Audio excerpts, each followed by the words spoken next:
Appendix. Nama Allah, penggunaan dan artinya. Dalam Alkitab Anda, bagaimana bunyi Mazmur 83 ayat 18 atau ayat 19 pada Alkitab Terjemahan Baru? Dalam Kitab Suci Terjemahan Dunia Baru, ayat ini berbunyi, agar mereka tahu bahwa Engkau yang bernama Yehuwa, Engkau sajalah yang maha tinggi atas seluruh bumi. Dalam sejumlah terjemahan Alkitab lain, kata-katanya mirip. Tetapi, banyak terjemahan menghilangkan nama Yehuwa dan menggantinya dengan gelar-gelar seperti Tuhan. Apa yang seharusnya dicantumkan dalam ayat ini? Gelar atau nama Yehuwa? Ayat ini menyebutkan sebuah nama. Dalam bahasa Ibrani, bahasa asli yang digunakan untuk menulis sebagian besar Alkitab, ayat itu memuat sebuah nama pribadi yang unik, yang ditulis dengan huruf-huruf Ibrani, yaitu Yod, He, Waw, He, atau dengan huruf bahasa Indonesia, Y, H, W, H. Dalam bahasa Indonesia, nama itu umumnya diterjemahkan sebagai Yehuwa. Apakah nama itu muncul di satu ayat saja? Tidak. Dalam teks asli kitab-kitab Ibrani, nama itu muncul hampir 7.000 kali. Seberapa pentingkah nama Allah? Perhatikan contoh doa yang Yesus Kristus berikan. Doa itu dimulai dengan, Bapa kami yang di surga, biarlah namamu disucikan. Matius 6 ayat 9.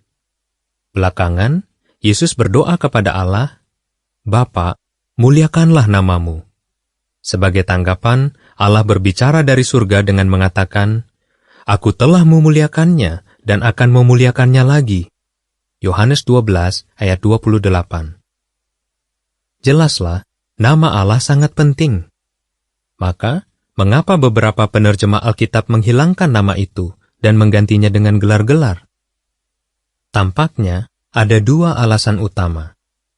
Pertama, banyak orang menyatakan bahwa nama itu tidak boleh digunakan karena pengucapan aslinya tidak diketahui lagi sekarang.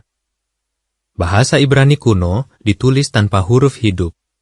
Karena itu, dewasa ini tidak seorang pun dapat mengatakan dengan pasti bagaimana persisnya orang pada zaman Alkitab mengucapkan YHWH. Tetapi, apakah dengan demikian kita tidak boleh menggunakan nama Allah? Pada zaman Alkitab, nama Yesus bisa jadi diucapkan Yeshua atau mungkin Yehoshua. Tidak ada yang dapat memastikannya. Namun, orang-orang di seluruh dunia dewasa ini menggunakan berbagai bentuk nama Yesus dengan pelafalan yang umum dalam bahasa mereka. Mereka tidak ragu-ragu menggunakan nama itu hanya karena mereka tidak tahu pengucapannya pada abad pertama. Demikian pula, jika Anda berada di luar negeri, bisa jadi nama Anda sendiri terdengar lain dalam bahasa setempat. Jadi, ketidakpastian tentang pengucapan nama Allah pada zaman dahulu bukan alasan untuk tidak menggunakannya. Alasan kedua yang sering dikemukakan tentang penghilangan nama Allah dari Alkitab ada hubungannya dengan tradisi lama orang Yahudi. Banyak yang berpendapat bahwa nama Allah sama sekali tidak boleh diucapkan. Keyakinan ini tampaknya muncul karena mereka salah menerapkan hukum Alkitab yang berbunyi, Jangan menggunakan nama Yehuwa Allahmu dengan cara yang tidak hormat, sebab Yehuwa tidak akan membebaskan dari hukuman orang yang menggunakan namanya dengan cara yang tidak hormat. Keluaran 20 ayat 7. Hukum itu melarangkan penyalahgunaan nama Allah. Namun, apakah penggunaan namanya secara terhormat juga dilarang? Sama sekali tidak. Semua penulis Alkitab Ibrani atau Perjanjian Lama adalah pria-pria beriman yang hidup menurut hukum Allah bagi orang Israel zaman dahulu. Tetapi, mereka sering menggunakan nama Allah. Contohnya, mereka mencantumkan nama itu dalam banyak mazmur yang dinyanyikan dengan suara keras oleh umat yang beribadat. Allah Yehuwa bahkan memerintahkan para penyembahnya untuk berseru kepada namanya, dan orang-orang yang setia menaatinya. Jadi, orang Kristen dewasa ini tidak ragu-ragu menggunakan nama Allah dengan penuh respek, seperti yang tentunya Yesus lakukan.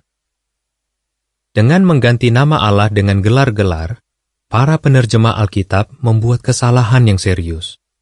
Mereka membuat Allah tampak jauh dan abstrak, padahal Alkitab mendesak umat manusia untuk memupuk keakraban dengan Yehuwa. Mazmur 25 ayat 14. Coba pikir hubungan Anda dengan sahabat karib Anda. Dapatkah Anda merasa akrab dengannya kalau Anda tidak pernah tahu namanya?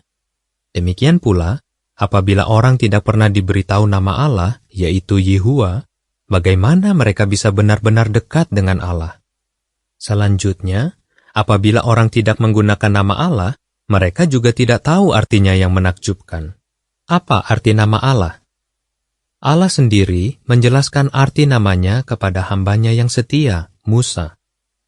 Ketika Musa menanyakan nama Allah, Yehuwa menjawab, "Aku akan menjadi apapun yang aku inginkan."